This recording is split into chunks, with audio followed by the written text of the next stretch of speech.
Здравей, Стоян. Току-що прекарахме 4 часа заедно. 4 часа и малко, но бяха много интересни. Да, нашия workshop за Scaling Up и основните бариери за растеж. Какво е впечатлението ти? Какво ще си вземе? Лично на мен ми беше доста полезно, защото видях различните фази на растеж на компанията, независимо от това къде се намираме в момента, въпросът е на къде искаме да стигнем. И в по-големите стъпки наистина видяхме някои грешки, които и при нас имаме, как да ги адаптираме, и някои стратегии, които могат наистина да ни помогнат много напред. Видя ли нещо, което веднага искаш да вземеш и да приложиш?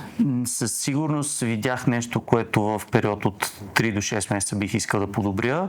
Instant Step не се случва нещо само нали, след 4 часа прекаране тук да си кажеш, до вечера го прави, утре вече нещата се променят.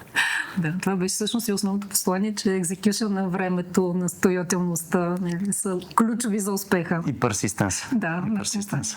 Добре, много ти благодаря. Успех. Мерси. Скоро ще срещи.